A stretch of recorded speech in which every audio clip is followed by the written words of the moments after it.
ఏందక్క బాగా రోజులకు లాంగ్ వీడియో పెట్టినావు కానీ ఏందే అక్క బావున్న పిల్లగాళ్ళు బర్రెల కాడున్నారేందే అని మీ అందరు అనుకోవచ్చు.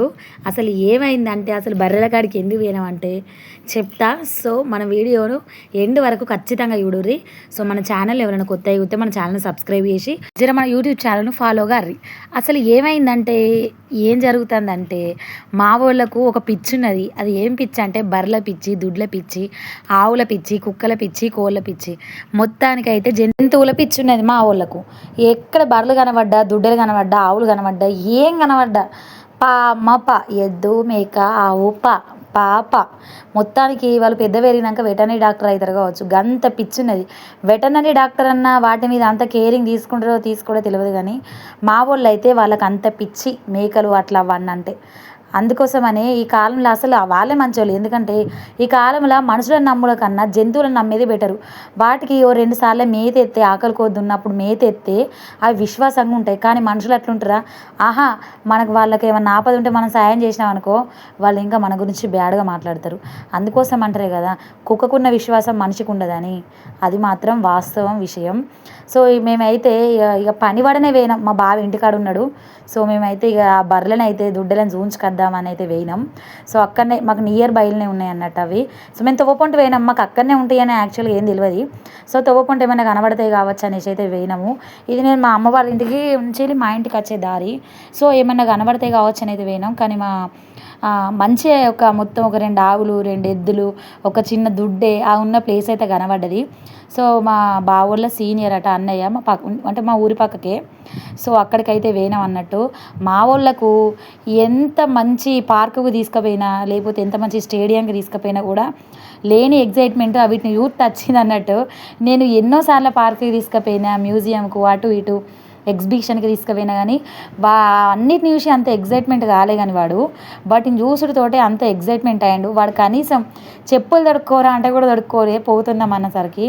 సో మా వాడిది అయితే చిన్న ఉంది, ఒక చెప్పు ఎక్కడనో పోయింది రాగానే. సో మంచిగానే చేసినా కానీ ఎన్నో పోయింది. అక్కడ ఒక చిన్న కుక్క ఉన్నది, అది వచ్చి ప్యాంపరింగ్ చేస్తుంది అన్నట్టు, నాకుతుంది. సో ఇక మా వాళ్ళు అయితే ఫుల్ ఎగ్జైట్ అయ్యారు ఆ కుక్కలను, బర్రెలను చూసి. నాకు కూడా ఒకటి సేపటి దాకా మంచిగా అనిపించింది. అసలు వాస్తవానికి నాకు వెటర్నరీ ఫీల్డ్ అంటే బాగా ఇష్టం అన్నట్టు. ఎందుకంటే సో నాకు చిన్నప్పటి నుండే ఖచ్చితంగా వెటర్నరీ డాక్టర్ కావాలనేసి అయితే ఉండే. సో ఎంసెట్లో కొంచెం సీట్ వస్తుంది అనుకున్నా, మిస్ అయ్యి అది ఫార్మసీ సైడ్ పోయింది. నాకైతే ఈ బర్రెలన్నా, మేకలన్నా, ఈ దుడ్డలన్నా పిచ్చి అన్నట్టు. సో అవి కడుపుతో ఉన్నప్పుడు అయితే అది నార్మల్గా డెలివరీ టైంలో అయితే ఫుల్ పెయిన్. అది అయితే కనీసం అయితే కొట్టుకుంటుంది. అట్లా మనం మనుషులమన్నా మనకు 4-5 డాక్టర్లు ఉంటారు కానీ ఒక్కొక్క ఆవు అసలు అది ప్రసవించి వచ్చిందని కూడా మనకు తెలియదు. అంత నొప్పులు బాధ అనుభవించి అది బయటకు వచ్చేసే వరకు బిడ్డ పుడుతుంది. నేనైతే అట్లా ఎన్నోసార్లు చూసిన, పరిశాన్ అయినా అన్నట్టు. కానీ అసలు వీటికి ఉన్నంత ఓపిక అనేది మనకు అస్సలకే ఉండదు. మా వాళ్ళు అయితే మా చిన్నోడు దాన్ని బెదిరిస్తాడు, గడ్డెత్తాడు, ఏయ్ తిను, ఏయ్ తిను తిను తిను అని దాన్ని కొడతాడు. మా చిన్నోడు పెద్దోడు ఫుల్ ఎగ్జైట్ అయ్యిండు. సో అన్నోళ్ళు కూడా మంచిగా కోఆపరేట్ చేసిండు. ఎందుకంటే మనకు తెలియని ప్లేస్ కదా, మనం పోతే ఎవరైనా ఏమనుకుంటారు, అయ్యో ఎందుకు వచ్చిరో, ఏం సంగతో, సో వీళ్ళు ఇక్కడికి ఎందుకు వచ్చిరు, ఏమైనా తీసుకుపోవడానికి వచ్చిరా అని అట్లా అనుకుంటారు కదా. సో ఆ అన్నోళ్ళు అయితే అట్లా కాలేదు. సో మంచిగా రారా అని మంచిగా చూపెట్టుర్రా అని అయితే మాకైతే చెప్పిర్రు. సో అక్కడ నియర్లో ఒక దొడ్డి కూడా ఉన్నది.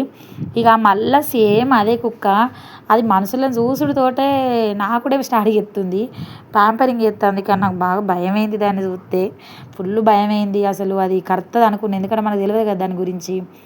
అందుకోసమనే ఇక నాకు ఫుల్ భయమైంది. సో నేను కొంచెం ముంగడికి పోతే అక్కడ ఇక పెద్ద జామకాయ చెట్టు ఉంది. కొట్టమన్నట్టు వర్షం వస్తే అలా కట్టేస్తారట, బర్రెలనైనా, ఆవులనైనా, ఎద్దులనైనా, దుడ్డలనైనా అలా కట్టేస్తారట.